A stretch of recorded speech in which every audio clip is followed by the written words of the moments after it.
My name is Mary Beth Thorton, and I am making a pesto pork tenderloin. It's one of our family's specialties. I got this recipe from my father. He has been making pork tenderloins and makes them outstanding. And one day I ran out of some garlic, so I was thinking, what can I use instead? And I remember that I made some of our homemade pesto at the end of last season. And so I went downstairs, grabbed it, and put it on top of my pork tenderloin, and our family loved it. So we first add in the food processor to make the pesto sauce a ½ cup of olive oil, and it should be extra virgin or the pure olive oil. You put that into the food processor, and then usually we have fresh basil, but this is normally a cup and a half of fresh basil, or 1 tube of the 4-ounce fresh basil.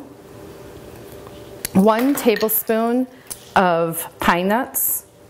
You can find this in any grocery store or specialty store.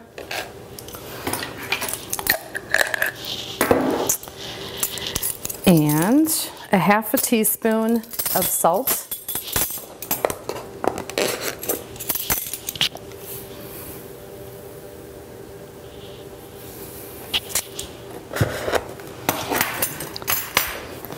Four cloves of garlic,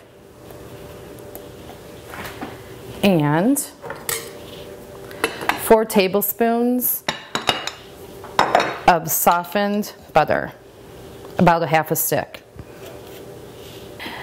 And you mix until everything is blended. Freshly grated Parmesan cheese, and I cheat by using this. Now you have some fresh garden pesto. Our next step is to prepare the pork tenderloin. What I do is poke holes into the tenderloin, so when we are ready to put the garlic and rosemary herb sauce in, it will get deep down into the pork tenderloin. It'll give us a much more flavorful taste. Next, you're going to chop some garlic cloves. I usually use about 3 garlic cloves to stuff the pork tenderloin. Place each piece of garlic that I chopped into the holes that I had placed on the pork tenderloin. Next, I'm going to use some crushed rosemary. I like the crushed rosemary because the long rosemary seems to be gets stuck in people's teeth and different things. So the crushed rosemary works very well with this. And I'm going to add 1½ tablespoons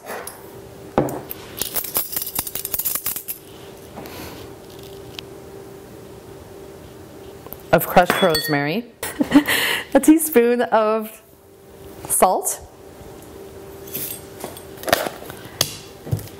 1 teaspoon of ground pepper,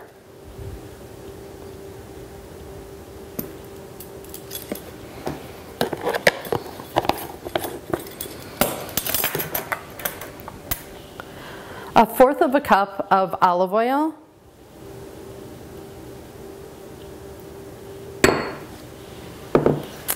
and a dash of white wine. And mix these ingredients together.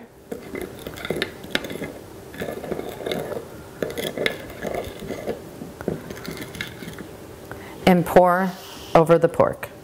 So next what we're going to do is pour the pesto sauce over the pork tenderloin. Now we're going to take 2 sprigs of fresh rosemary and place it on top of the pork tenderloins. And now we're ready to cook the pork in a 350-degree oven. And we're going to put this in for 45 minutes and your meal will be prepared. So here's the finished product of our pesto pork tenderloin. Cut it into thin slices and serve this delicious meal.